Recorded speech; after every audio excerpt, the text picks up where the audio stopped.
விஜயை பின்தொடர்ன்ற வர கூட்டம் இருக்கு பார்த்தீங்களா, அது வந்து ஒரு தற்கூரி கூட்டமாக தான் நான் பார்க்குறேன்.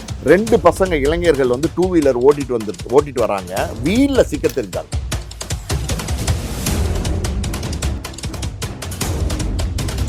ஒண்ணுமே இல்லை, கரண்ட் கம்பத்தில் ஏறுறாங்க, மரத்தில் ஏறுறதாவது சரி பரவாயில்ல மேலேருந்துன்னு விட்டுறலாம். கரண்ட் கம்பத்தில் யாராவது ஏறுவானா? ஒரு காக்கா குருவி கூட பார்த்தீங்கன்னா அதில் போய் உட்காந்தா ஷாக்கடி செத்துருவோன்னு சொல்லி அது கூட தெரிஞ்சுக்கிட்டு போய் உட்காராது. கூட்டத்தை மட்டுமே நீங்கள் வந்து அந்த சுய லாபத்துக்காண்டி பயன்படுத்தி நீங்கள் ஒரு பதவிக்கு வர நினைக்கிறீங்க, அது தப்பு. தலைவனாக இருந்தால் நீங்கள் கரூரை விட்டே போயிருக்கக்கூடாது. ஒரு கட்சி தலைவன் நான் கரூரில் தான் இருப்பேன், என்ன நடந்துச்சுன்னு நான் தெரிஞ்சுப்பேன். நீங்கள் திருச்சி ஏர்போர்ட்டில் இறங்கி விசில் போட்டு அங்கே நிருபர்கள்லாம் கேட்குறாங்க, சார் 39 பேர் இறந்துட்டாங்க சார், ஏதாவது சொல்லிட்டு போங்க சார், சொல்லிட்டு போங்க சார் சார் சார் அப்படின்னு பின்னாடி போகிறாங்க. பதிலே சொல்லாமல் நீங்கள் நடந்து போகிறீங்க. வீட்டில் வரும்போதே ஒரு ட்வீட் போட்டிருந்தார், இதயம் நொறுங்கி இருக்கிறேன். இந்த இதெல்லாம் சார் ஒரு ட்வீட் போடுறதுலையோ ஒரு 20 லட்சம் பணம் கொடுக்குறதுலையோ கிடையவே கிடையாது சார். பேரில் வந்து தளபதி விஜய் அப்படின்னு சொன்னால் பத்தாது. தளபதிங்கிறது யார்? ஒரு போரை வழிநடத்தி கொண்டு போகிறவர் தான் ஒரு தளபதி. 7:15 மணிக்கு போயிருக்காரு. அங்கே வந்து அவருடைய தவறு எல்லாமே அவருடைய தவறு. என்ன சொல்லணும்னா, புசி ஆனந்த் அவர்களுடைய கட்டுப்பாட்டில் தான் விஜய் இருக்கிறாரு. அவங்களுடைய தந்தை எஸ்எஸ்சியே வெளியேற்றினது புசி ஆனந்த் மாதிரியான கருத்துக்கள் உள்ளது. உண்மையிலே என்னதான் சார் நடந்துச்சு? நான் வந்து என்னுடைய கேரியரின் உச்சம் அதை நான் விட்டுட்டு வரேன் அப்படிங்கிற மாதிரி ஒரு ஸ்டேட்மெண்ட் கொடுத்தாரு. நான் கேட்குறேன், யார் விட்டுட்டு வர சொல்கிறா? இப்போ வந்து நீங்கள் வந்து தான் தமிழ்நாட்டு மக்களை காப்பாற்ற போகிறீங்களா? ஆளுக்கு ஒரு பக்கம் செதறி ஓடிட்டீங்களே, அப்புறம் எப்படி உங்களை வந்து நம்ம நம்புறது? எப்படி வந்து உங்களை நாட்ட? ஸோ விஜய்க்கு அரசியல் அறிவு இருக்கா அப்படின்னா எனக்கு தெரிஞ்சு அப்பவும் இப்பவும் எப்பவும் அதிரடி கலெக்ஷன், சரவெடி celebration. Darling 3D Deepavali deals. நீங்கள் வாங்கும் ஒவ்வொரு பொருளுக்கும் 3 அற்புதமான தீபாவளி டீல்ஸ்.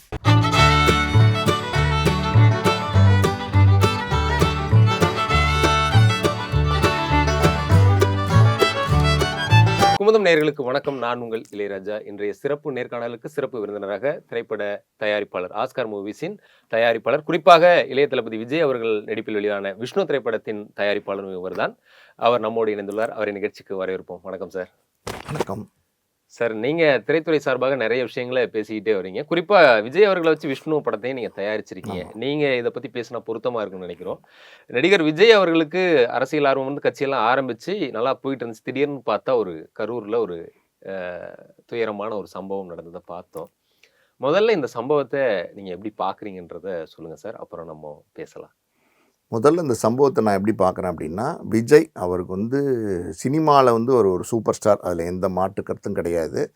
அரசியல் ஆர்வம் அவருக்கு நான் ஒர்க் பண்ணுற அந்த காலகட்டங்களில், விஷ்ணு காலகட்டங்கள்லாம் எதுவுமே கிடையாது. எனக்கு தெரிஞ்சு எதுவுமே கிடையாது. வயசும் ரொம்ப கம்மி, 20, 21 தான் இருக்கும். ஸோ இப்போ வந்து கிட்டத்தட்ட ஒரு 50 தாண்டின ஒரு மெச்சூரிட்டியான ஒரு பர்சனாக இருக்கார். ஸோ அரசியல் ஆர்வம் இருக்கிறது தப்பு இல்லை, அரசியலுக்கு வரணும்னு விருப்பப்படுறது தப்பு இல்லை. ஸோ வந்து ஒரு கட்சியை வந்து திடீர்னு வந்து தொடங்குறார் தாவேக்கான்னு. ஸோ விஜய்க்கு அரசியல் அறிவு இருக்கா அப்படின்னா எனக்கு தெரிஞ்சு இல்லை. அரசியல் அறிவு இல்லை. அரசியலை பற்றின ஒரு பெரிய புரிதலோ ஒரு பெரிய நாலேஜோ விஜய் கிடையாது. இதுதான் உண்மை. ஆனா அப்பையிலிருந்து எஸ்எஸ்சி அவர்கள் தான் பையனை ஒரு நடிகன் ஆக்கணும், அப்புறம் ஒரு குறிப்பிட்ட வயசுல சூப்பர் ஸ்டார் ஆக்கணும், அதுக்கு பிறகு அரசியல் நோக்கி கொண்டு வரணும், இப்படிதான் அவர் செயல் திட்டங்களை வகுத்து அதுக்கு விஜயை தயார்படுத்திட்டு வந்தார் அப்படின்னு சொல்லுவாங்க. அப்படி எதுவும் அவர் தந்தை வழியா அரசியல அறியவில்லை. ஏன்னா திமுக கூட எல்லாம் நெருக்கமா இருந்தவங்க, திமுக மேடைகளை நம்ம விஜய் கூட பார்த்துருக்கோம். அந்த புரிதல் எதுவுமே இல்லையா? இல்லை, எஸ்எஸ்சி சார் வந்து ஒரு அரசியல் புரிதல் உள்ள ஒரு மூத்த இயக்குனர் தான். அவருக்கு கொஞ்சம் அரசியல் ஆர்வம் இருந்தது. கலைஞரோடையெல்லாம் நெருங்கி பழகக்கூடிய சந்தர்ப்பங்கள்லாம் அவருக்கு இருந்தது. ஒரு டிஎம்கே அபிமானி அப்படின்னு கூட நம்ம சொல்லலாம். ஸோ அப்படி இருக்கும்போது எஸ்எஸ்சி சார் நீங்கள் சொன்ன மாதிரி விஜயை வந்து ஒரு கொஞ்சம் கொஞ்சமாக மோல்டு பண்ணி கொண்டு வந்தது எல்லாமே எஸ்எஸ்சி சார் தான். ஒரு காலகட்டத்துக்கு அப்புறம் வந்து விஜயை அரசியலுக்கு கொண்டு வரணும் அப்படிங்கிற ஒரு எண்ணங்களை விஜய் சாருக்கு திணித்ததே எஸ்எஸ்சி சார் தான். ஸோ எஸ்எஸ்சி சார் இன்னைக்கு விஜயோட பயணிக்கிறாரா அப்படின்னா கிடையாது. அதுதான் இங்கே இதுதான் சார் ஏதோ முரணா இருக்கு. அவர் தாம் பையனை இப்படியெல்லாம் கொண்டு வரணும்னு சொல்லி ரொம்ப கஷ்டப்பட்டு நாளைய தீர்ப்பில் ஆரம்பிச்சு அவருக்கு டான்ஸ் சொல்லி கொடுத்து, ஆக்டிங் சொல்லி கொடுத்து, தோல்விகள் இருந்தால் கூட அடுத்தடுத்த படங்கள் பண்ணி, குறிப்பாக விஜயகாந்தோட செந்தூர பாண்டி மாதிரியான படத்தை எல்லாம் பண்ணி ஒரு வசூல்ல நல்ல ஒரு சக்சஸ்ஃபுல்லான ஒரு ஹீரோவாக்கி அவர் நினைச்ச மாதிரியே ஒரு சூப்பர் ஸ்டார் அளவுக்குலாம் கொண்டு வரதுன்றது கஷ்டம். ஏன்னா நெப்போட்டிசம் சொல்லுவாங்க. ஆனா தமிழ்ல எத்தனை இயக்குனர்களுடைய மகன்கள், எத்தனை நடிகர்களுடைய மகன்கள் இல்ல ஜெயிச்சிருக்காங்கன்னா அது திறமை இருந்தா தான் வர வர முடியும். முடியும். அது யாரா அவர்ட்ட இருந்தாலும். இருந்துச்சு. அதெல்லாம் கொண்டு விஜய்கிட்ட வந்துட்டாரு. இருந்துச்சு. குறிப்பா 2009, 2010 அந்த ஈழ தமிழர்கள் பிரச்சனை எல்லாம் இருந்தபோது கூட உன்னால் முடியும் சொல்லி மக்கள் இயக்கம், விஜய் மக்கள் இயக்கம்லாம் கொண்டு வந்து அதை எஸ்சிசி தான் முன்னணிலாம் பண்ணிக்கிட்டு இருந்தாரு. நாகப்பட்டினத்துல அப்போ ஒரு கண்டன ஆர்ப்பாட்டம்லாம் விஜய் பண்ணுனது, இலங்கை அரசுக்கு எதிராக பேசுனதெல்லாம் பண்ணிட்டு இருந்தாங்க. அப்ப கண்டிப்பா இவர் ஃபியூச்சர்ல அரசியலுக்கு வரப்போறாருலாம் இருந்துச்சு. ஆனா திடீர்னு பார்த்தா அவர் அரசியல் கட்சி ஆரம்பிக்கிறதுக்கு முன்னாடியே தந்தை கூட முரண்பட்டு விலகுறாரு. குறிப்பா இன்னும் ஓப்பனா சொல்லணும்னா, புஷி ஆனந்த் அவர்களுடைய கட்டுப்பாட்டுல தான் விஜய் இருக்கிறாரு. அவங்களுடைய தந்தை எஸ்ஏசியே வெளியேற்றினது புஷி ஆனந்த் மாதிரியான கருத்துக்கள் உள்ளது. உண்மையிலே என்னதான் சார் நடந்துச்சு அவங்களுக்குள்ள? நான் கேள்விப்பட்ட சில விஷயங்கள் என்னன்னா, புஷி ஆனந்த பொறுத்தவரைக்கும் பாண்டிச்சேரியில ஒரு ஒரு ஒரு ஒரு எப்படி புஷி தொகுதியில எம்எல்ஏ எம்எல்ஏ இருக்காரு. ஸோ ஏதோ ஒரு காலகட்டங்கள்ல எப்படி தொடர்பு அப்படின்னு தெரியாது. அது வந்து எஸ்ஏசி சார், விஜய் சார்லாம் ஒன்றா இருந்தாங்க இல்லையா சாலி கிராமத்தில். அதுக்கப்புறம் வந்து அடையாருக்கு போனாங்க, அப்புறம் நீலங்கரைக்கு போனாங்க. இந்த காலகட்டத்தில் வந்து இந்த ஃப்ரெஷ்ஷாக பாண்டிச்சேரியிலேருந்து மீன்லாம் கொண்டு வராராம். வஞ்சர மீன் இதெல்லாம் வந்து அங்கே பிடிச்சி பேக் பண்ணி ஐஸ் போட்டு வந்து எஸ்ஏசி சார் கொடுப்பாரு போல். ஓகே. அது சில நேரங்களில் ஒரு விஐபி செலிபிரிட்டின்னும் போது பிரியங்களில் கொண்டு வந்து கொடுக்கறது தான். அப்படி தான் வந்து எஸ்ஏசி சாரோட வந்து புஷி ஆனந்த் வந்து நெருக்கமானதாக சொல்கிறாங்க. ஸோ அதுக்கப்புறம் எப்படி வந்து விஜயோட இவ்வளோ தொடர்பானார்னு தெரில. எஸ்ஏசி சார் கிட்ட இருந்து விஜயை பிரிச்சதே புஷி ஆனந்த் தான் சொல்றாங்க. இது வந்து இந்த குற்றச்சாட்டு வந்து நம்ம சொல்ற குற்றச்சாட்டு இல்ல, எஸ்ஏசி சாரே வந்து சொல்றாரு. வெளியில பேசுறது இல்ல, எஸ்ஏசி சாரே நீங்க பல காணொலிகள் வந்து யூடியூப்ல இருக்கு. புஷி ஆனந்த் பத்தி பல விதமான விமர்சனங்கள் வந்து இதுக்கு முன்னாடி சொல்லியிருந்தாரு. ஸோ புஷி ஆனந்த் வந்து விஜயோட எப்படியோ ஒட்டிக்கிட்டார். அது எப்படிங்கிறது நமக்கு தெரியல. ஒரு காலகட்டத்துக்கு அப்புறம் பார்த்தீங்கன்னா தந்தையை வந்து விலக்கி வச்சுட்டு புஷி ஆனந்த் பேச்சை வந்து கேட்க ஆரம்பிச்சிட்டாரு விஜய். ஸோ இது வந்து ரெண்டு பேருக்குள்ள அப்பா மகனுக்குள்ள ஒரு வருத்தம் உண்டு. இன்னொரு விஷயம் நான் சொல்லணும், இது இங்கே என்னன்னா, விஷ்ணு படம், அதாவது வந்து அவருடைய முதல் தயாரிப்பாளர், வெளிப்பட தயாரிப்பாளர் நான் தான். அந்த படத்தில் நடிக்கும் போதே பார்த்தீங்கன்னா ஷூட்டிங் ஸ்பாட்லேயே வந்து எஸ்ஏசி சாருக்கும் விஜய்க்கும் அப்போவே வந்து சின்ன சின்ன மனஸ்தாபங்கள், தகராறுகளும். அப்பா வந்து ஷூட் பண்ணிட்டு இருக்கும்போதே சின்ன சின்ன பிரச்சனைகள் விஜய்க்கு வரும், சண்டை வரும். சண்டைனா அடிச்சுக்கலாம் மாட்டாங்க, சின்ன சின்ன வாக்குவாதங்கள்லாம் வரும். விஜய் வந்து கார் எடுத்துகிட்டு கிளம்பி போயிடுவார். எங்கே போகிறாருன்னு கோச்சிட்டு கிளம்பி போயிடுவார். அது வந்து அதிகபட்சம் அவங்களுடைய சாலி கிராம வீட்டுக்கு தான் போவார் அந்த காலகட்டங்களில். சோபாமா வந்து அப்பாவுக்கும் மகனுக்கும் எப்போவுமே பிரச்சனையாக இருக்குது அப்படிங்கிறதுனால இந்த படப்பிடிப்பு ஃபுல்லாகவே அவங்களும் கூட இருந்தாங்க. ஸோ சோபாமா உடனே அவங்க ஒரு கார் எடுத்துகிட்டு போய் விஜய் வந்து கூட்டிகிட்டு வருவாங்க. கிட்டத்தட்ட 1 மணி நேரம் 2 மணி நேரம் ஆகும். படப்பிடிப்பு வந்து தடைபட்டு நிற்கும். அதுக்கப்புறம் மறுபடியும் வந்து விஜய் வந்து நடிப்பார். ஸோ இது அப்போவே இருந்துச்சு. ஸோ சின்ன சின்ன முரண்பாடுகள் அது வந்து பெருசாகி இப்போ வந்து 2 பேரும் பிரிஞ்சுட்டாங்கன்னு நினைக்கிறேன். ஒரு காலகட்டத்துக்கு அப்புறம் பார்த்தீங்கன்னா எஸ்ஏசி ஸோ விஜய்க்கு பேச்சுவார்த்தையே இல்லை. ஸோ அப்படி இருக்கிற சூழ்நிலையில் எனக்கு வந்து ரொம்ப நம்ப தகுந்த வட்டாரத்துலேருந்து வந்த ஒரு தகவல் என்னென்னா, எஸ்ஏசி சோபாமா 2 பேருமே பார்த்தீங்கன்னா விஜயோடைய நீலாங்கரை வீட்டுக்கு போயிருக்காங்க. அவங்களோட காரே வந்து உள்ள விடலை அப்படிங்கிறது ஒரு தகவல், உண்மையான தகவல் தான், ஒரு நம்ப தகுந்த வட்டாரத்துலேருந்து வந்த தகவல். ஸோ வந்து அவங்க சொல்லி விடுறாங்க, அதாவது வந்து 2 பேரும் வந்திருக்காங்கன்னும் போது விஜய் ஒரு வார்த்தை சொல்கிறாராம், அம்மா மட்டும் உள்ள வர சொல்லுங்க அப்படின்னோடனே வந்து சோபாமா வந்து இது என்ன நியாயம் அப்படின்னு சொல்லிட்டு 2 பேருமே திரும்பி போயிட்டாங்க அப்படின்னு கூட ஒரு தகவல் இருக்கு. கேள்விப்பட்ட தகவல், உண்மையான தகவல் தான், நம்ப தகுந்த வட்டாரத்திலேருந்து வந்த தகவல் தான். ஸோ இந்த அளவுக்கு வந்து அப்பா மேலே கோபமாக இருக்காரு. ஸோ இப்படி இருக்கிற சூழ்நிலையில் வந்து தன்னிச்சையாக வந்து பல முடிவுகள் எடுக்க ஆரம்பிக்கிறாரு. இங்கே நீங்கள் ரொம்ப முக்கியமாக பார்க்க வேண்டியது என்னென்னா, என்னதான் ஒரு மனிதன் எவ்வளோ பெரிய ஆளுமையாக இருந்தாலும் அவருக்கு வந்து அவங்க அப்பா அம்மா அவங்க காட்டுற ஒரு பாசம் இருக்குது பார்த்தீங்களா, அது வேற யாராலையும் கொடுக்க முடியாது. அதே மாதிரி மனைவி குழந்தைங்க அவங்க காட்டுற பிரியம் இருக்கு பார்த்தீங்களா, இதையும் வேற யாராலையும் கொடுக்க முடியாது. ஸோ இப்போ மனைவி குழந்தைங்களோட விஜய் சார் இருக்காரா அப்படின்னா அவங்களுக்குள்ள ஏதோ ஒரு பிரச்சனை, அவங்க தனித்து தான் இருக்கிறதா சொல்றாங்க. ஸோ வந்து சஞ்சயா ஒரு அந்த பையன் பேர், அவரும் பார்த்தீங்கன்னா ஜெய்சன் சஞ்சய், அவரும் வேற எங்கேயோ வந்து தனியாக தான் இருக்கிறாரு அப்படின்னு சொல்றாங்க. மொத்தத்தில் பார்த்தீங்கன்னா குடும்ப உறவுகள் எதுவுமே இல்லாமல் இருக்கார் விஜய், தனி மரமாக இருக்கார். ஸோ நீங்கள் உங்களுக்கு ஒரு இன்னைக்கு ஒரு கஷ்டம் ஒரு துன்பம் அப்படின்னா உடனே பதறக்கூடிய நபராக வந்து ஒரு தாயும் தந்தையும் இருப்பாங்க, ஒரு மனைவியும் குழந்தைங்களும் தான் இருப்பாங்க. ஸோ இந்த உறவுகளை எல்லாம் வந்து விஜய் தள்ளி வச்சுட்டு தன்னிச்சையாக ஒரு காலகட்டங்களுக்கு செயல்பட ஆரம்பிக்கிறாரு. அந்த மனநிலை என்ன மனநிலைன்னு எனக்கு தெரில. அதாவது வந்து கோடிகளில் சம்பாரிச்சிட்டோம், இனிமே வந்து நமக்கு அதாவது இனி பணம் தேவையில்லை, அந்த அளவுக்கு நம்ம சம்பாரிச்சிட்டோம் அப்படின்னு நினைக்கிறாரா அப்படின்னு நமக்கு தெரியல. அதனால் வந்து தன்னிச்சையாக சில முடிவுகள் எடுக்கிறாரா அப்படின்னு நமக்கு தெரியல. அவரோட மனநிலை என்னன்னு நமக்கு தெரியல. ஸோ அந்த முடிவுகள் எடுத்த மாதிரியே தான் இந்த தாவேகா வந்து திடீர்னு தொடங்குறாரு. புஷி ஆனந்த் அப்புறம் ஆதவ் அர்ஜுனா வச்சுட்டு தொடங்குறாரு.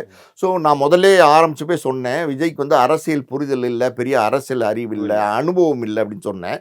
ஸோ இப்படி இருக்கும்போது இப்போ அவர் கூடையாவது நல்ல ஆட்களை வச்சுக்கணும், நல்ல மெச்சூரிட்டியான ஆட்களை வச்சுக்கணும், நல்ல அறிவு சார்ந்த அரசியல் அனுபவம் உள்ள ஆட்களை வச்சுக்கணும். எத்தனையோ பேர் இருக்காங்க. நீங்கள் வந்து இப்போ வந்து விஜய் வந்து நேர போய் அழைக்கணும். விஜயோடைய வயசு ரொம்ப கம்மி. இப்போ விஜய் சொல்கிறாரு எல்லா மாநாட்டிலையும், நான் வந்து என்னோட யாராவது கூட்டணிக்கு வந்தா நான் வந்து ஆட்சியில் பங்கு கொடுப்பேன் அப்படின்னு சொல்கிறார். ஆனால் இவ்வளோ தூரம் சொல்லி கூட யாருமே வந்து ஒரு சின்ன கட்சி கூட விஜயோட போய் இணையில. காரணம் என்னென்னா, இன்றைக்கி இருக்கிற அரசியல், அதாவது மூத்த அரசியல் அனுபவம் உள்ள ஆட்களாக இருக்காங்க. எல்லா கட்சியிலையுமே இப்போ ராமதாஸ் இருக்காங்க, அன்புமணி ராமதாஸ் இருக்காரு, இப்போ இந்த பக்கம் வந்து சீமான் இருக்காரு, வைகோ இருக்காரு, நிறைய பேர், நம்ம திருமாவளவன் இருக்காரு. எல்லாருமே நீங்கள் பார்த்தீங்கன்னா விஜய் விட அனுபவத்தில் மூத்தவங்க, வயசுலேயும் மூத்தவங்க.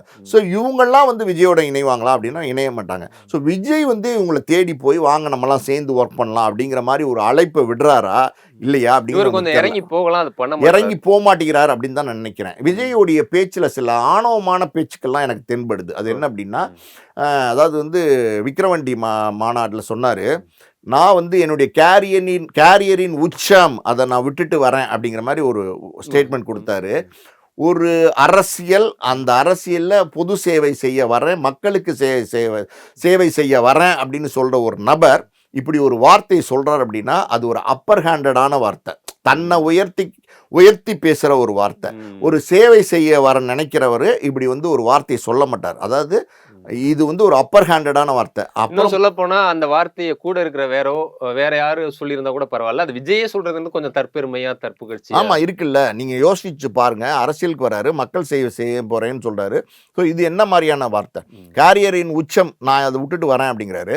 ஸோ யார் விட்டுட்டு வர சொல்கிறா உங்களை? நான் கேட்குறேன், யார் விட்டுட்டு வர சொல்கிறா? இப்போ வந்து நீங்கள் வந்து தான் தமிழ்நாட்டு மக்களை காப்பாற்ற போகிறீங்களா? நீங்கள் வாங்க, நீங்கள் அரசியல் பண்ணுங்க, அதெல்லாம் நம்ம வேணான்னு சொல்லல. ஆனால் நீங்கள் சொல்கிற வார்த்தைக்கு நான் பதில் சொல்கிறேன். உங்களை யார் விட்டுட்டு வர சொல்கிறா? நீங்கள் ஏன் விட்டுட்டு வரணும்? நீங்கள் சினிமா நடிகரே இருங்கன்றேன் நான், அது ஏன் இல்லைங்கிறேன் நான். இப்போ அதுக்கப்புறம் பார்த்தீங்கன்னா மதுரை மாநாட்டில் வந்து பார்த்தீங்கன்னா நம்ம சிஎம் அட்ரஸ் பண்ணும்போது ஸ்டாலின் அங்கிள் அப்படிங்கிறாரு. சரி, ஓகே.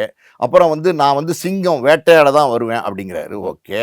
அப்புறம் பார்த்தீங்கன்னா எப்படி சொல்கிறது, அரசியலில் வந்து போர்க்களம், அது என்ன வார்த்தை, ஏதோ ஒரு வார்த்தை சொல்கிறார், ஒரு கடுமையான அதாவது வந்து இது ஜனநாயக போருக்கு நான் ரெடி ஆகிட்டேன் அப்படிங்கிறாரு. இதெல்லாம் ஓகே. இந்த மாதிரி நீங்கள் எல்லா மேடைகள்லையும் சவால் விட்டீங்க. ஒரு விஷயம் இந்த இடத்துல சொல்லணும், அது என்ன அப்படின்னா, பெரிய இளைஞர்கள் கூட்டம் இன்னைக்கு வந்து விஜய் பின்னாடி இருக்காங்க. பெரிய இளைஞர்கள் கூட்டம் இருக்கிறாங்க. அதாவது 18லேருந்து 40 வயசு இருப்பாங்க இல்லையா, அந்த கேட்டகரி பீப்புள் வந்து விஜயை விரும்புகிறாங்க, விஜயை ரசிக்கிறாங்க, விஜய் வந்தால் நல்லா இருக்கும்னு அவங்க நினைக்கிறாங்க. அவங்களுடைய மனநிலை அப்படி இருக்குது. ஸோ விஜய் போகிற எல்லா இடங்கள்லையுமே பெரிய வரவேற்பு இருக்குது. இதெல்லாம் நீங்கள் சவால்லாம் விட்டீங்க, எல்லாம் ஓகே. இப்போ இன்னைக்கு வந்து அரசியலுங்கிறது வந்து அப்படின்னா நீங்கள் இது வந்து போர்க்களம் மாதிரி, கிட்டத்தட்ட போர்க்களம் மாதிரி. பேரில் வந்து தளபதி விஜய் அப்படின்னு சொன்னால் பத்தாது. தளபதிங்கிறது யார்? ஒரு போரை வழிநடத்தி கொண்டு போகிறவர் தான் ஒரு தளபதி. ஸோ அப்படி இருக்கும்போது அந்த தளபதி விஜய்னு சொல்கிற பேருக்கு ஏற்ற மாதிரி நீங்கள் வந்து நடந்துக்கிட்டிங்கன்னா பரவாயில்ல. நீங்கள் இப்போ இந்த கரூர் பரப்புரையில் 7:15 மணிக்கு போயிருக்காரு. அங்கே வந்து அவருடைய தவறு, எல்லாமே அவருடைய தவறு. அவர் என்ன செஞ்சுருக்காருன்னா 8:45க்கு நான் வந்து அது நாமக்கல் வரேன்னு சொல்லியிருந்தாரு. 8:45க்கு தான் சென்னை ஏர்போர்ட்லேருந்து கிளம்புறாரு. ஸோ இது என்ன மாதிரியான மனநிலை? அப்போ மக்கள் வந்து நமக்காண்டி காத்திருப்பாங்கங்கிற எண்ணமா? ஒரு தலைவனுக்கான மனநிலை இல்லையே. ஒரு தலைவன் என்ன நினைக்கணும், மக்கள் நமக்காண்டி காத்திருப்பாங்க, நம்ம நேரத்துக்கு போகணும், நம்ம அவங்கள பார்க்கணும் அப்படிங்கிறது, நம்ம பேசணும் அப்படிங்கிறது தான் தலைவனுடைய மனநிலை. இவருக்காண்டி காத்திருக்காங்க. இங்கேருந்து ஏர்போர்ட்டில் திருச்சியிலேருந்து ரோட்டில் போய் கிட்டத்தட்ட பார்த்தீங்கன்னா 2:30 மணிக்கு போய் அந்த நாமக்கல்ல அட்ரஸ் பண்ணுறாரு. அங்கே முடிச்சு பார்த்தீங்கன்னா பெரிய கூட்டம் வருது. நீங்கள் ஒரு காணொலி நான் பார்த்தேன். அதாவது வந்து எனக்கு பகீர் இருந்துச்சு. எப்படின்னா 2 பசங்க இளைஞர்கள் வந்து 2 வீலர் ஓட்டிட்டு வராங்க, வீலில் சிக்க தெரிஞ்சாங்க. நீங்க பார்த்துருப்பீங்க, தெரிஞ்சிருக்கும், உங்களுக்கும் தெரிஞ்சிருக்கும், யூடியூப்ல இருக்கு. ஒருவேளை வீல்ல சிக்கினவங்க வந்து தப்பிச்சிட்டாங்க. வீல்ல சிக்கினவங்க அப்படியே ஏதாவது ஆபத்துல மாட்டியிருந்தாங்கன்னா, உயிருக்கு ஆபத்தா இருந்துச்சுன்னா, ஸோ இதெல்லாம் வந்துங்க தடுக்கணும். இதெல்லாம் வந்து தவறு. இதெல்லாம் வந்து ஒரு கூட்டம் வந்து பின்னாடியே ஓடிட்டு வராங்க. ஒரு கூட்டம் வந்து பின்னாடியே 2000 பேர் வந்து பைக்ல துரத்திட்டு வராங்க. இவர் எங்க போனாலும் துரத்திட்டு வராங்க. ஸோ இதெல்லாம் உங்களுக்கு தெரியுதுன்னும் போது இதை தான் நீங்க முதல்ல வந்து அட்ரஸ் பண்ணணும். இந்த மாதிரி வரக்கூடாது அப்படின்னு சொல்லணும். நீங்க சொல்றத உங்க தொண்டர்கள் கேட்கணும். அந்த மாதிரி நீங்க சொல்றத கேட்கறதுக்கு தொண்டர்கள் இருக்காங்களா அப்படின்னா, விஜயுடைய அதாவது விஜயை பின்தொடர்ன்ற வந்து வர கூட்டம் இருக்கு பார்த்தீங்களா, அது வந்து ஒரு தற்கூரி கூட்டமாக தான் நான் பார்க்குறேன். கிட்டத்தட்ட பார்த்தீங்கன்னா யாருமே அப்படி பண்ண மாட்டாங்க. இது வரைக்கும் யாருமே அரசியலில் தொண்டனா நீங்கள் விஜய் உடைய படத்தை பார்க்குற ரசிகர்களா, விஜய் வந்து தேட்டரில் ஆடுவார், பாடுவார், ஃபைட் பண்ணுவார், கைதட்டி விசில் அடித்து ரசிப்போன்னு ஒரு ரசிகர்கள் மனநிலை இருக்கும்ல, அதே மனநிலையில் தான் வந்து இந்த தொண்டர்களும் இருக்காங்க. இவங்க கொஞ்சம் கூட மாறல சார். ஒன்றுமே இல்லை, கரண்ட்டு கம்பத்தில் ஏறுறாங்க, மரத்தில் ஏறுறதாவது சரி பரவாயில்ல மேலேருந்துன்னு விட்டுறலாம். கரண்ட்டு கம்பத்தில் யாராவது ஏறுவானா? ஒரு காக்கா குருவி கூட பார்த்தீங்கன்னா அதில் போய் உட்காந்தா ஷாக்கடி செத்துருவோன்னு சொல்லி அது கூட தெரிஞ்சுக்கிட்டு போய் உட்காராது, அதில் போய் விறுவிறுன்னு ஏறுறான். அப்போ இந்த மாதிரி நிறைய சவால்கள் வந்து விஜய்க்கு காத்திருக்கும் போது முதல்ல வந்து நீங்கள் வந்து உங்களை எப்படி சொல்லுது வரையறைப்படுத்தணும். நீங்கள் வந்து உங்கள் கட்சியை வந்து கட்டமைப்புக்குள்ளே கொண்டு வரணும். அப்படி கட்டமைப்புக்குள்ளே கொண்டு வரணும் அப்படின்னா அது வந்து நான் முதலே சொன்ன மாதிரி உங்களுக்கு அரசியல் அனுபவம் இல்லாதனால அனுபவசாலிகளை நீங்கள் உள்ளே கூப்பிட்டு வரணும். நிறைய மூத்த பத்திரிகையாளர்கள்லாம் இருக்காங்க, அவங்களையெல்லாம் நேரடியாக கூப்பிட்டு வர சொல்லி என்னென்ன பண்ணலாம். எத்தனையோ எம்ஜிஆர் காலத்துலேருந்து ஒர்க் பண்ணவங்க, கலைஞர் காலத்துலேருந்து ஒர்க் பண்ணவங்க, அனுபவசாலிகள்லாம் இருக்காங்க. அவங்கெல்லாம் களத்தில் என்ன நடந்திருக்கு, இந்த பிரச்சாரத்தில் என்ன நடந்துச்சு, இந்த மாநாட்டில் என்ன நடந்துச்சு, இதெல்லாம் சொல்லக்கூடியவங்களாக இருப்பாங்க. அதையெல்லாம் கூப்பிட்டு தெரிஞ்சுக்கிட்டு உங்களை நீங்கள் எஜுகேட் பண்ணிக்கணும். நீங்கள் உங்களை வந்து நீங்கள் வளர்த்துக்கணும். ஒரு நல்ல விஷயம் என்னென்னா, விஜயை பொறுத்த வரைக்கும் நல்ல விஷயம் என்னென்னா, விஜய்க்கு யாருக்குமே இல்லாத ஒரு பெரிய வரவேற்பு இன்னைக்கு அரசியலில் இருக்குது. பெரிய கூட்டம் விஜயை ஃபாலோ பண்ணுறதுக்கு ரெடியாக இருக்காங்க. அப்படி இருக்கும்போது அதை வந்து விஜயும் சரியாக பயன்படுத்தணும்ல. அதாவது இந்த மார்க்கெட்டு, இந்த கூட்டம் இருக்குது பார்த்தீங்களா, இந்த கூட்டத்தை மட்டுமே நீங்கள் வந்து அந்த சுய லாபத்துக்காண்டி பயன்படுத்தி நீங்கள் ஒரு பதவிக்கு வர நினைக்கிறீங்க, அது தப்பு. நீங்கள் உங்களை வந்து தயார்படுத்திட்டு வாங்க. ஒரு போருக்கு போகிறான்னா அந்த வீரன் வந்து போருக்கு தயாராக போகணும். அந்த மாதிரி நீங்கள் தயார்படுத்திக்கிட்டு வந்து இந்த அரசியல் களத்தில் வந்து நில்லுங்க. இப்போ கரூரில் வந்து அதுக்கப்புறம் வந்து நாமக்கல்லேருந்து கரூருக்கு வராரு. கரூரில் வந்து 7:15 மணிக்கு வந்து அட்ரஸ் பண்ணுறாரு. அங்கே வந்து ஏதோ பிரச்சனை அவர் இருக்கும்போதே பேசும்போதே வருது. 10 நிமிஷத்துலேயே பேச்சை முடிச்சிடுறாரு. அதுக்கப்புறம் அங்கேருந்து கிளம்புறதுக்கு முன்னாடியே தெரியுது அசம்பாவிதம் ஏதோ நடக்குதுங்கிறது தெரியுது. நீங்கள் கரூரை விட்டே போயிருக்கக்கூடாது. ஒரு தலைவனாக இருந்தால் நீங்கள் கரூரை விட்டே போயிருக்கக்கூடாது. ஒரு கட்சி தலைவன் நான் கரூரில் தான் இருப்பேன், என்ன நடந்துச்சுன்னு நான் தெரிஞ்சுப்பேன், நான் என்ன நடக்குதுன்னு தெரியாமல் இந்த மண்ணை விட்டு போகமாட்டேன் அப்படின்னு நீங்கள் சவால் விட்டு அங்கே நின்றுருந்தீங்கன்னா உங்களோட செல்வாக்கே வேற மாதிரி இருந்திருக்கும். சரி பரவாயில்ல, அந்த இடத்துல கரூரில் நீங்கள் அங்கே இருந்தீங்கன்னா அந்த பதட்டமான சூழ்நிலை உருவாகலாம், அது அரசாங்கத்துக்கும் நெருக்கடி கொடுக்கலாம். அதனால் நீங்கள் அங்கேருந்து வந்து ரோடு வழியாக திருச்சிக்கு வந்துட்டீங்க. திருச்சியில் தங்கியிருக்கலாமே. திருச்சியில் ஏதோ ஒரு திருச்சி பெரிய நகரமாக இருக்கிறதுனால ஏதோ ஒரு நல்ல ஒரு ஸ்டார் ஹோட்டலில் நீங்கள் தங்கி அங்கே இருந்து நீங்கள் வந்து நான் வந்து கரூரில் என்ன நடக்குதுங்கிறத கேட்டிருக்கலாம். இல்லை வந்து ஒரு மனு கொடுத்துருக்கலாம். அதாவது வந்து நான் வந்து கரூருக்கு வரணும், பாதிக்கப்பட்டவர்களை பார்க்கணும், இறந்தவங்க குடும்பத்துக்கு ஆறுதல் சொல்லணும், நான் இங்கேருந்து போக மாட்டேன், இதெல்லாம் பண்ணாமல் இங்கேருந்து போக மாட்டேன், திருச்சி விட்டு நகர மாட்டேன் அப்படின்னு மனு நீங்கள் கொடுத்துருந்தீங்கன்னா இது அரசாங்கத்துக்கே சவாலாக இருந்திருக்கும். உங்களுக்கு வந்து சேலஞ்ச் பண்ணுற ஒரு மனநிலை இருந்திருக்கும். உங்களுடைய தொண்டர்கள் என்ன நினச்சிப்பாங்க, பரவாயில்ல நம்ம தலைவர் நம்மளை விட்டு கொடுக்கல அப்படின்னு நினச்சிருப்பாங்க. நீங்கள் திருச்சி ஏர்போர்ட்டில் இறங்கி விசுன்னு போகிறீங்க. அங்கே நிருபர்கள்லாம் கேட்குறாங்க, சார் 39 பேர் இறந்துட்டாங்க சார், ஏதாவது சொல்லிட்டு போங்க சார், சொல்லிட்டு போங்க சார் சார் சார் அப்படின்னு பின்னாடி போகிறாங்க. பதிலே சொல்லாமல் நீங்கள் நடந்து போகிறீங்களே. நான் என்ன கேட்குறேன், அந்த இடத்துல இருக்கிறது பத்திரிகையாளர்கள். உங்களுக்கு அப்படி என்ன பயம்? நீங்கள் ஒரு கட்சி தலைவராக இருக்கீங்க, உங்களுக்கு வந்து ஒய்+ பிரிவு பாதுகாப்பு வந்து மத்திய அரசு கொடுத்துருக்கு. அது இல்லாமல் நீங்கள் ஏகப்பட்ட பவுன்சர்ஸ் வச்சுருக்கீங்க. இத்தனை பாதுகாப்பை மீறி ஒரு பத்திரிகையாளர்கள், நல்லாவே தெரியுது பத்திரிகையாளர்கள் உங்களை என்ன செஞ்சிருவாங்க, என்ன செஞ்சிருவாங்க, செஞ்சிட முடியும், கேள்விதான் கேட்பாங்க. அந்த கேள்வி கேட்கும்போது நின்று சார் இந்த மாதிரி நடந்துருச்சு, என்னன்னே தெரில, பதட்டமான சூழ்நிலையில் இருக்கு, நான் என்னன்னு விசாரிக்கிறேன், நான் அந்த குடும்பத்துக்கு என்னுடைய அனுதாபங்களை தெரிவிச்சுக்கிறேன், நான் வந்து கண்டிப்பாக கூடிய சீக்கிரம் போய் அவங்களெல்லாம் நான் சந்திப்பேன், என்னுடைய அனுதாபங்கள் அப்படிங்கிறத சொல்லிட்டு 2 லைன் சொல்லிட்டு அங்கே நீங்கள் அரசியல்லாம் பேச வேண்டாம், இந்த 2 லைன் பேசிட்டு அங்கேருந்து ஏர்போர்ட்டுக்குள்ளே போயிருந்தாருன்னா அவரோட செல்வாக்கு உயர்ந்திருக்கும். ஒன்று கரூர்லேயே இருந்திருக்கணும், இல்லை ஒன்று திருச்சியில் இருந்திருக்கணும், இல்லை அங்கேருந்து நான் வருவேன்னு சொல்லி பிரஸ்ஸை சந்திக்கிறதெல்லாம் இல்லை சார்.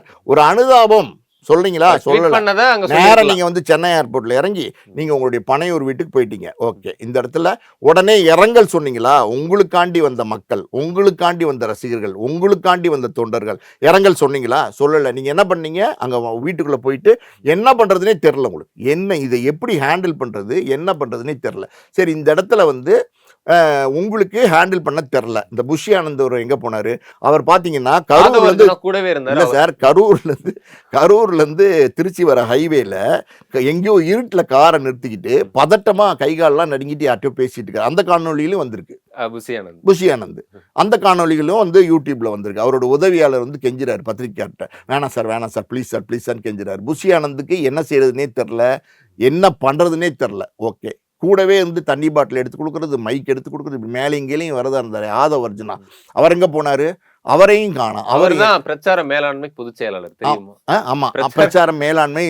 ஆனா என்ன மேலாண்மை அங்க பண்ணுனாருன்ற கொஸ்டின் வருது. ஒண்ணுமே இல்ல, கூட இருந்து எடுபடி மாதிரி எடுத்து கொடுத்துட்டு இருந்தாரு. அவரு எங்க போனாருன்னே தெரியல. சரி, அந்த மாவட்ட செயலாளர் மத்திய இலக்கணா அவர் வந்து எங்க போனார்? அவரும் தலைமறைவாயிட்டாரு. ஸோ நீங்க யாரை கூட வச்சிருக்கீங்க? உங்களுக்கு ஒரு ஆபத்துனா உங்களுக்கு படை சூழ நிக்கிறதுக்கு ஆட்களை கூட வச்சிருக்கீங்களா? ஜெயலலிதா அம்மையாரை வந்து சட்டசபையில சில வேலைகள்லாம் நடந்துச்சுல்ல, அசம்பாவிதங்கள்லாம் நடந்துச்சுல்ல. அன்னைக்கு என்ன பண்ணாங்க? திருநாவுக்கரசுல இருந்து மூத்த அமைச்சர்கள்லாம் அன்னைக்கு இருந்தாங்க, அன்னைக்கு கூட இருந்தாங்க. அன்னைக்கு அவங்க அமைச்சர் இல்ல, அவங்க எதிர்க்கட்சியா இருந்தாங்க ஜெயலலிதா அம்மையார். அன்னைக்கு வந்து அவங்க எல்லாம் வந்து எப்படி அம்மையாரை சூழ்ந்து பிரச்சனை எதுவும் இல்லாம கொண்டு போய் காரை ஏற்றி வீட்டுக்கு அனுப்பிச்சு விட்டாங்க. நடந்துச்சா? அது மாதிரி உங்க விஜய் வந்து சூழ்ந்து நிக்கிறதுக்கு ஆதவர்ஜுனா வந்து, சார் தளபதி நீங்க எதுவும் கவலைப்படாதீங்க, நாங்க இருக்கோம். புஷி ஆனந்த் நாங்க இருக்கோம், அந்த இவர் மதியழகன் நாங்க இருக்கோம், அங்க கட்சி தொண்டர்கள் எல்லாம் நாங்க இருக்கோம், கவலைப்படாதீங்கன்னு சொல்லியிருந்தா அது வந்து உங்களுக்கு வெற்றி. ஆளுக்கு ஒரு பக்கம் செதறி ஓடிட்டீங்களே, அப்புறம் எப்படி உங்களை வந்து நம்ம நம்புறது, எப்படி வந்து உங்களை நாட்டை கொடுக்கறது? சரி, இதெல்லாம் கூட பரவாயில்ல. நீங்க வீட்டுக்கு பனையூர் வீட்டுக்கு வந்துட்டீங்க, சேஃபா வந்து நம்ம வந்தா போதும்னு நினைச்சு வந்தீங்களா அப்படின்னு தெரியல. வந்துட்டீங்க. வந்ததுக்கு அப்புறம் இரங்கல் எப்ப தெரிவிக்கிறீங்க? அதாவது பாரத பிரதமர் அவர் இரங்கல் சொல்லிடுறாரு, ராகுல் காந்தி சொல்லிடுறாரு, அந்த பக்கம் நார்த் இந்தியாவில் பார்த்தீங்கன்னா நம்ம ஜனாதிபதி சொல்லிடுறாரு, எல்லாருமே இரங்கல் சொல்லிட்டாங்க. அதுக்கப்புறம் இந்த நிகழ்ச்சி நடந்ததே உங்களால தான், இந்த சம்பவம் நடந்ததே உங்களால தான். நீங்க வந்து அதுக்கப்புறம் யோசிச்சு இது எப்படி அரங்கல் சொல்றது, இது சொல்லாமா வேணாமா அப்படின்னு சொல்லி ட்விட்டர்ல வந்து ஒரு இரங்கல் ஃளைட்ல வரும்போதே ஒரு ட்வீட் போட்டிருந்தாரு, இதயம் நொறுங்கி இருக்கிறேன் இந்த இதெல்லாம் சொல்லி ஒன்னு போட்டிருந்தாரா? ஆனா வந்து இதுக்கு முன்னாடி மத்தவங்க போட்டதா தான் சொல்றாங்க. ஸோ இது வந்து சார் ஒரு ட்விட் போடுறதுலையோ ஒரு 20 லட்சம் பணம் கொடுக்கறதுலையோ கிடையவே கிடையாது சார். ஒரு தன் கண்ணீரோட்டு அழுதுட்டு இருக்கும்போது பக்கத்தில் தோளோட தோல் நின்று ஆதரவு கொடுக்கறது தான். ஒரு நீங்க கேட்ட இடத்த கொடுத்தாதான் நீங்க பிரச்சாரத்துக்கு வருவேன்னு சொல்லுங்க. நீங்க எதையுமே அதட்டி வாங்குங்க, தைரியமா கேளுங்க, துணிஞ்சு கேளுங்க. துணிஞ்சு கேட்காம அப்பவும் இப்பவும் எப்பவும் சென்னை அதிரடி கலெக்ஷன் சரவெடி celebration. Darling 3D Deepavali deals. நீங்கள் வாங்கும் ஒவ்வொரு பொருளுக்கும் 3 அற்புதமான தீபாவளி டீல்ஸ்.